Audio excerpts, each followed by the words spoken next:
Yan, so sa mga quiz, magkakabit tayo ng tank pad at anong tawag ito? Knee protector. Yan, so para siyang resin na rubber like pang GSXR. So fit na lang natin kasi walang pang Gixxer 250.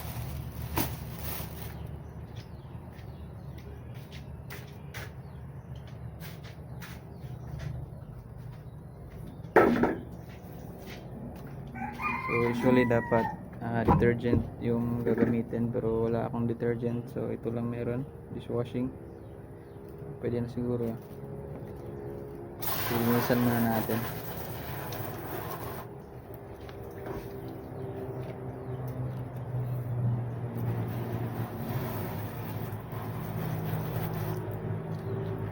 At sasabunan.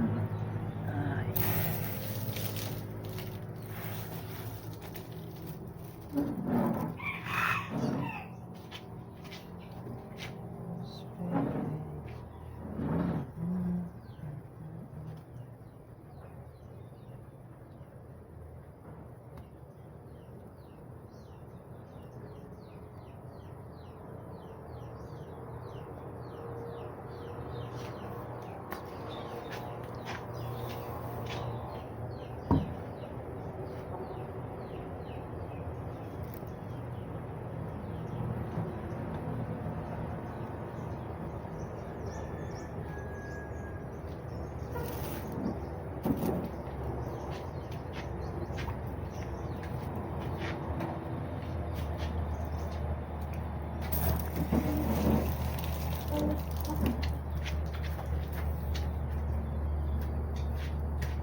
So as per seller's direction, matapos linisan, papatuyuin para mas dumikit yung tank pad, yung adhesive nya, sticker. Kaya dapat detergent yung ginagamit para matanggal yung grease, oil na nasa surface.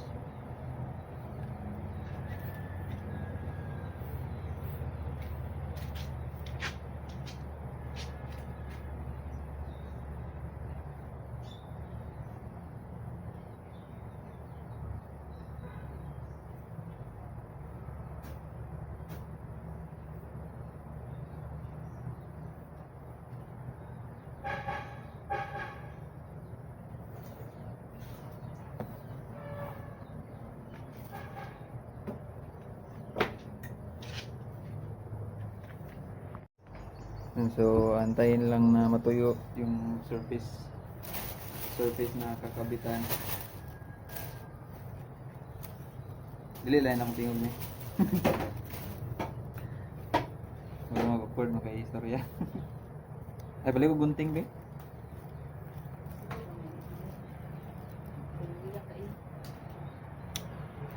papatuyuin lang yung surface na kakabitan.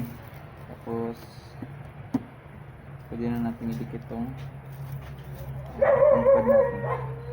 So puputulin ko na lang siya kasi para di tayo mahirapan sa pagkabit.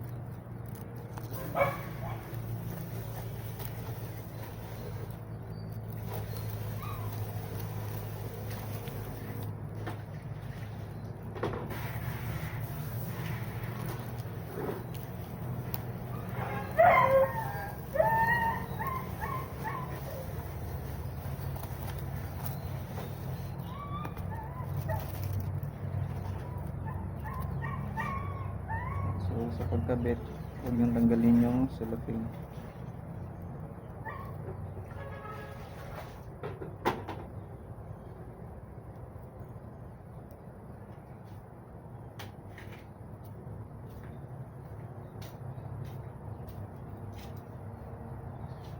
So fit in muna natin para makuha natin yung tamang posisyon.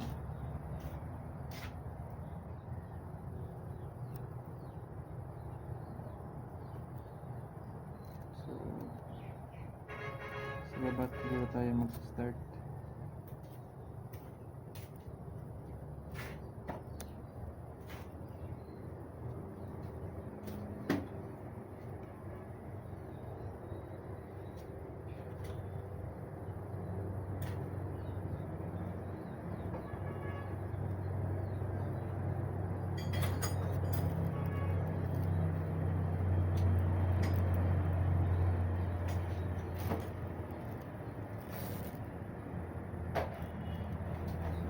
Medyo tabingi.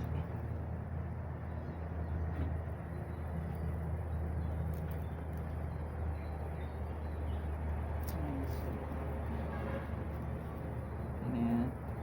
Tapos dadahan-dahanin nating hilain yung napil natin na edge.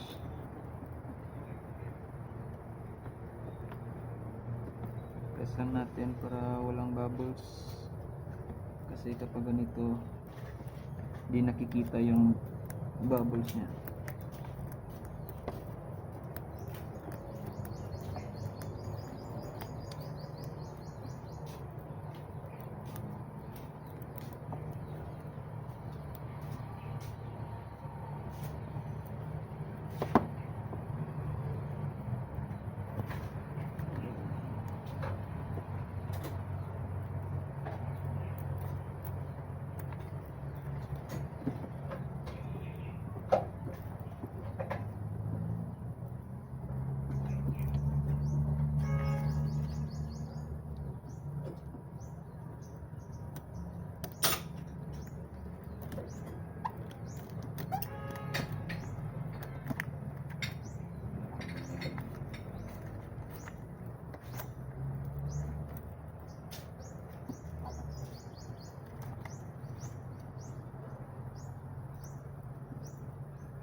So pa-plansya na lang siya gamit yung kamay.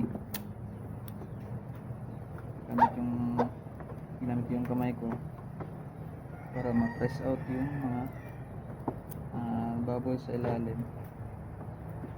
Hihilutin mo lang. Hilutin. Tapos make sure na dumikit yung mga edges niya para walang opening pagkapasukan ng tubig,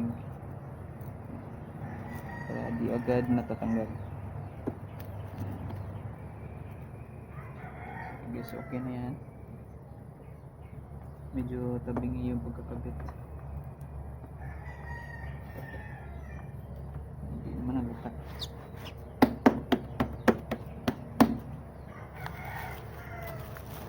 Punasan ko na lang ulit yung dito kasi hawakan ko.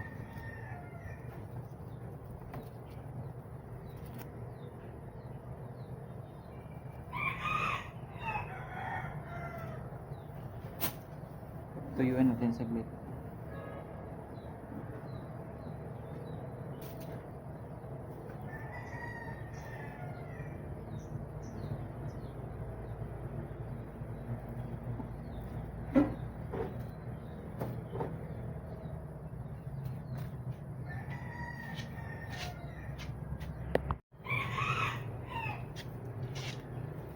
Yan, so same process pa rin. Sa baba tayo magsa-start. Tapos i-layout muna natin bago natin i-finalize sa pagkawit.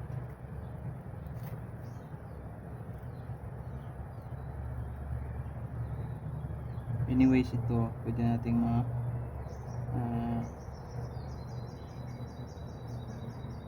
pwede siyang bend ng konti kasi manipis. Oops.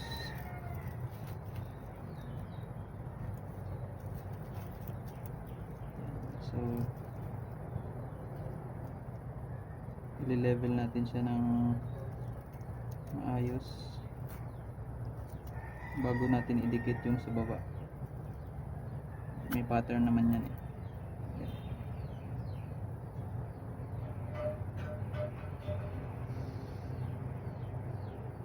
Yan. So, yan yung pattern niya.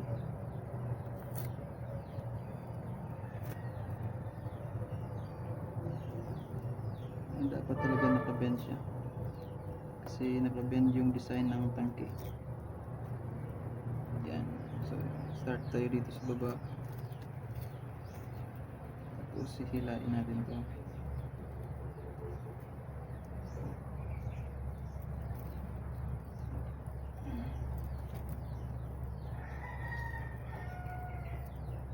Tansyahin na lang natin na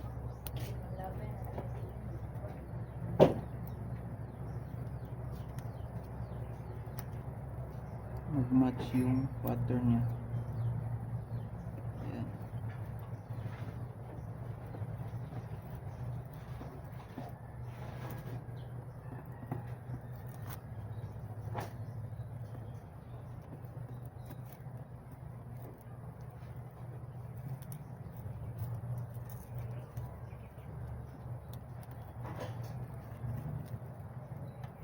Oops, medyo bumangga dito. Bend tayo ng konti. Yan. Huwag nating ibangga or i-lampas sa mga edges ng rubber.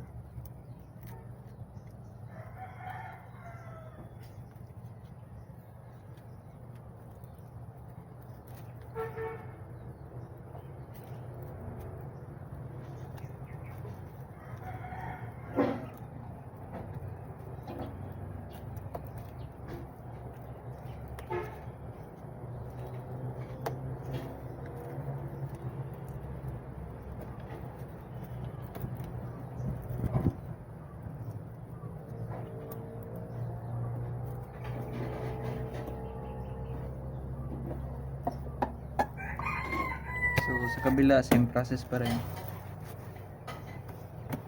Dapat yung tuyo, walang oil para mas dumikit siya.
ganito yung posisyon niya dito sa, anong tawag dito, knee protector,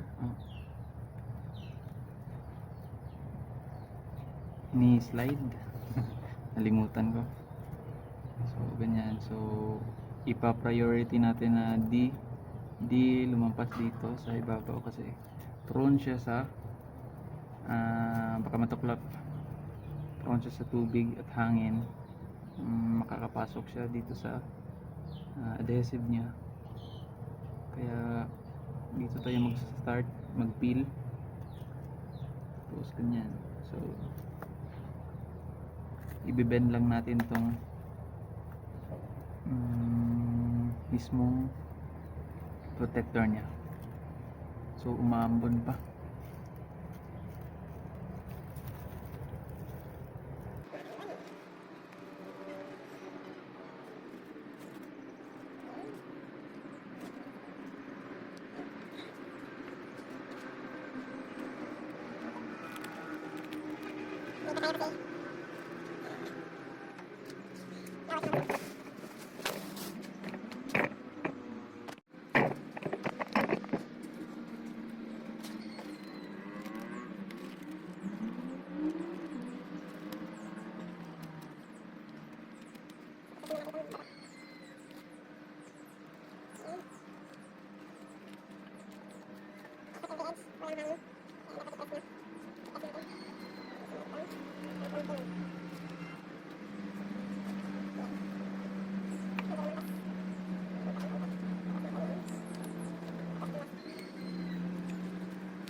Pakahin lang natin, medyo madikit. Gumamit kayo ng cloth kasi mas madulas pag cloth. Yung adhesive nya natira, yung adhesive nya natira, kunin lang natin.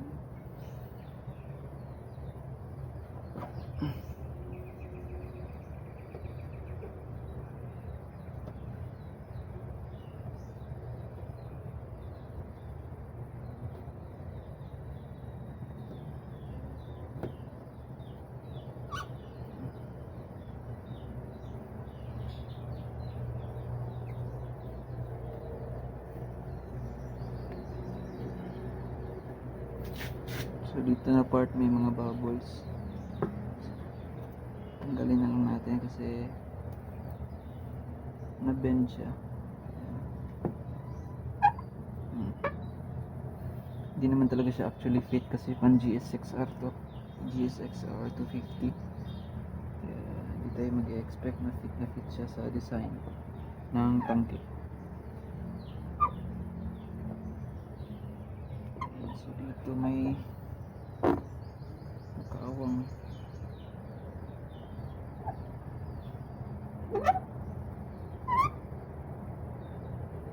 dali itong pasukin ng tubig. Mukhang magkakaproblema tayo dito.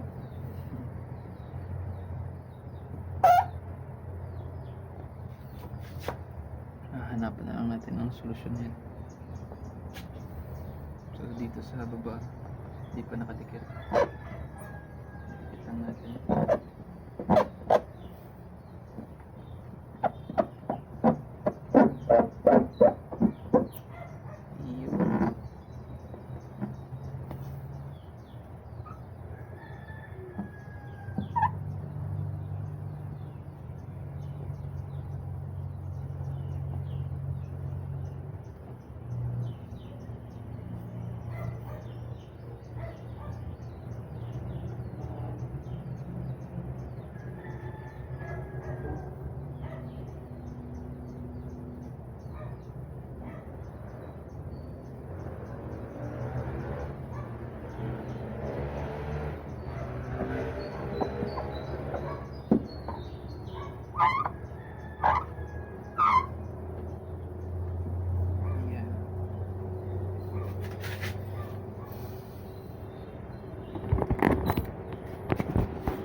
Yan yung finished product niya.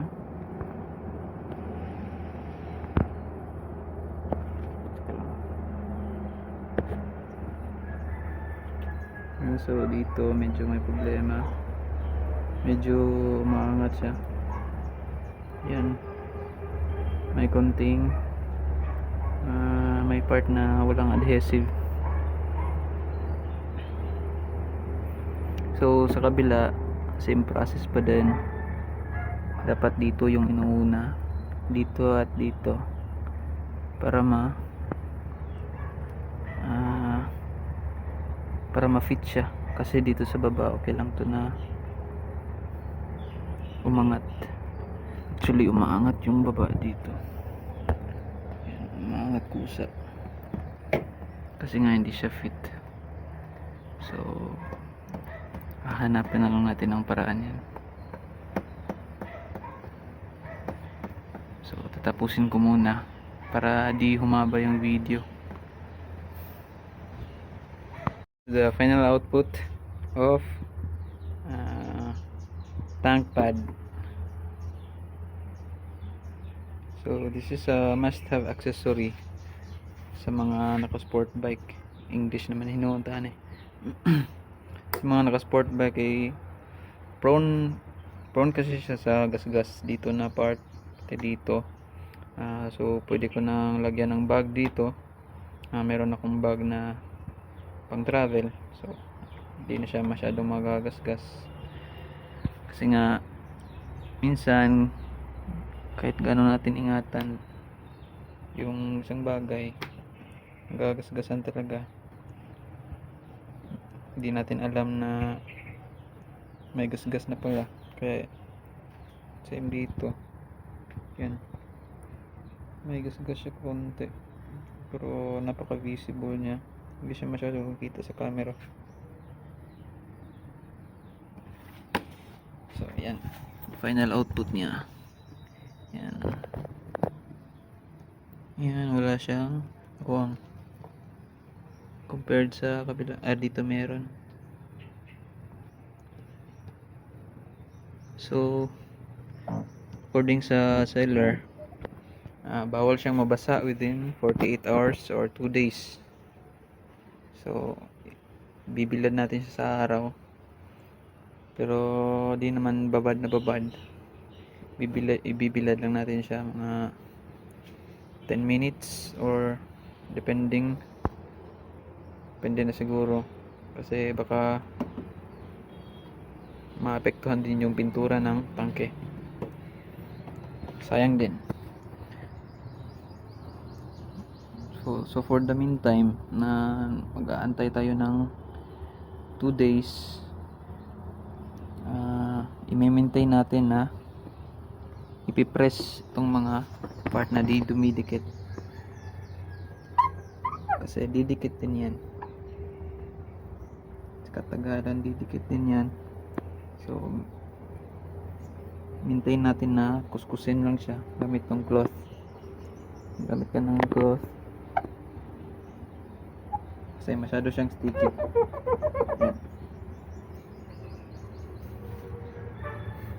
So ibibilad natin siya sa araw. Huwag nyo kalimutan na bawal siya mabasa. So di muna ako mag-washing for 2 days.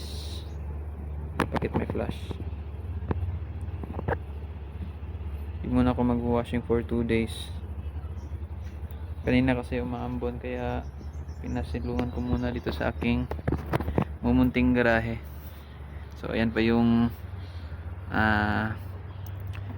elbow ng ating Sniper 150 na loaded. Tapos yan yung Akrapovic na hexatip natin na pipe. So bala ko siyang ilagay dito kasi MotoGP yung concept ko dito.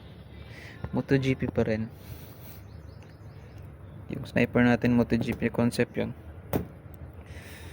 So sabi sa iba is maganda is yung ang tawag doon M1 na Akrapovic, pero since yan yung meron sa akin, yan yung gagamitin ko.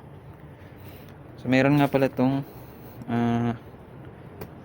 extra, kasi itong tank pad is pang GSX 250R.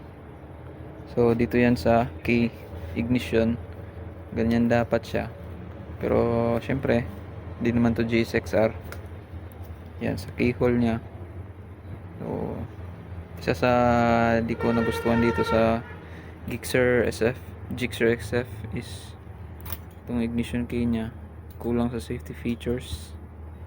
Di katulad ng GSXR 150 na remote keyless. So hanapin natin ng solusyon yan. Hanapin natin ng paraan para magkaroon siya ng safety feature sa ignition para di madaling manakaw.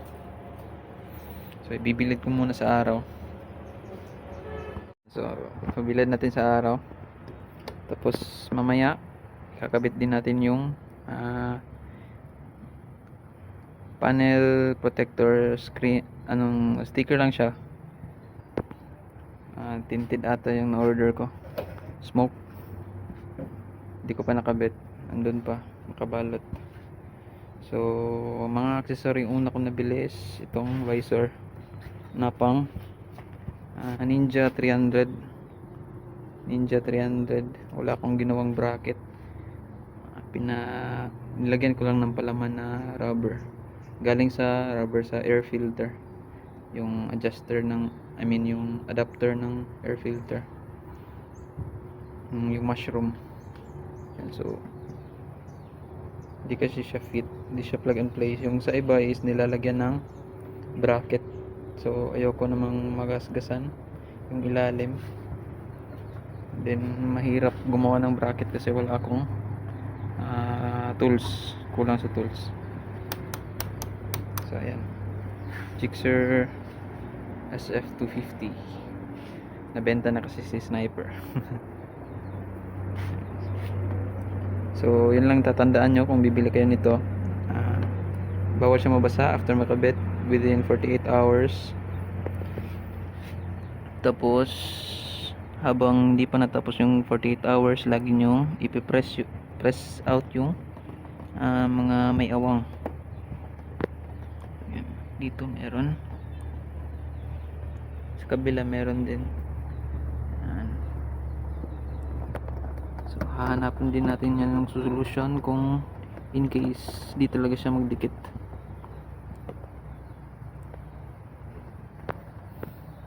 So i-alternate lang natin pagkatapos dito sa side na to, sa kabila naman. Yan, so I guess that's all. Sana may natutunan kayo sa video. Mukhang haba yung video natin. So pasensyahan nyo na yung background namin dito kasi medyo madumi pa.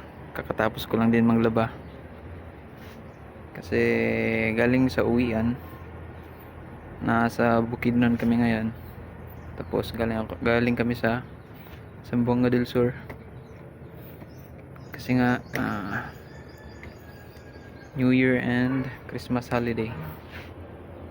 So thank you, and siguro bago na naman yung magiging viewer natin, mga Gixxer user. Pero soon, hopefully sana magkaroon pa rin tayo ng sniper. Kasi gusto ko rin namang magkaroon ng sniper. So yun lang. Thank you.